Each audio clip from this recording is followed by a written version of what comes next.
This episode of Tekzilla is brought to you by The Ben Heck Show. Hey, as you may recall, back when the iPhone 5 was released so long ago, I was pretty excited, so much so that I said I was going to be picking one up to replace my current phone, but I've since changed my mind, as I've mentioned once or twice, and since I doubt I'm the only one in that camp, I'm giving you all a quick explainer about my jumping ship to an Android-powered phone, as well as some pitfalls you should be aware of when moving to any new phone platform. You have nothing to explain. You can use any brand phone you want. Case in point, our beloved series producer Roger Chang still clutching on to his BlackBerry device. You can use any phone you want, but will you get the service you want with it? And that's really where some of the pitfalls were. And there were a few things that I was really hoping to get out of the iPhone 5 when it launched that it didn't happen. On the hardware side of things, really, I was looking for a wider screen. The longer screen of the iPhone 5, sure, it has it, but I was looking to have a slightly wider view for all my smartphone doings.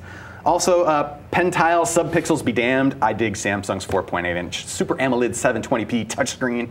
It is one of the most contrasted displays I've ever looked at. And compared to the iPhone 4 that I was leaving, the Galaxy S3 feels a little bit lighter and much faster, although the weight-wise, it's only about 10 grams lighter.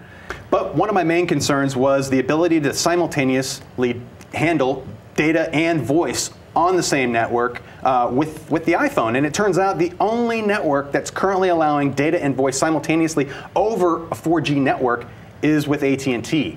And I was ready to leave AT&T. I had initially purchased an unlocked version of the Galaxy S3, but it turns out that that version, the international version, the i9300 I believe, it lacks a 4G modem. So no 4G service providers here in the United States are going to support a phone that doesn't have the right chipset in, and they have no interest in helping you out if you didn't buy that phone directly from them. However, there is a service called Straight Talk that a few of you mentioned, and this company will basically provide you with a SIM card or a micro SIM card if you need it, and service to go with it.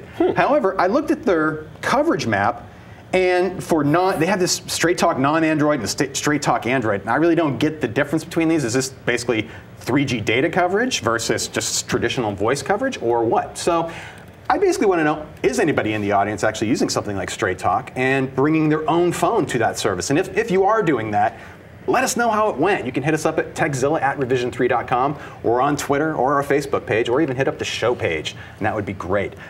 Lessons I really learned going through this process: when shopping for 4G service, your best deal, you probably already know this, is going to be with a brand new phone on a 2-year contract with your favorite provider. You should shop that service first and then pick up the phone with whatever selection and options that your provider is going to offer. Basically going forward with my Android phone is going to be taking a look at the customization community. Once I have this device, I'm going to be looking for a couple of things that I was basically missing that I had with the Apple iPhone. One is a way to do a full backup and restore. That's something I was surprised that Android doesn't offer right out of the box. You basically kind of have to roll your own in terms of doing a full backup and restore of it.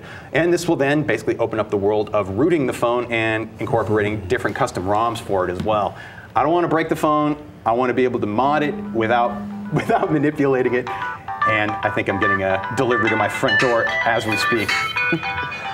If I have one complaint about this phone, it is awesome. If I have one complaint though, there is no actual ringtones on this phone, like sound effects. It's all songs and stuff. That was kind of weird, but anyway. Let's take a moment to thank one of our sponsors while Robert answers the door on his house. And let the person in. Thank you. Join modding wizard Ben Heck and friends as they build and modify a host of amazing community-inspired creations. Be sure to watch new episodes of The Ben Heck Show every 2 weeks right here at revision3.com/TBHS. In the latest episode of The Ben Heck Show, Ben accepts a viewer challenge to create an automated houseplant rotator to help plants grow evenly on all sides. Don't forget, go to element14.com/TBHS to find out how you can enter to win the latest builds from Ben's show.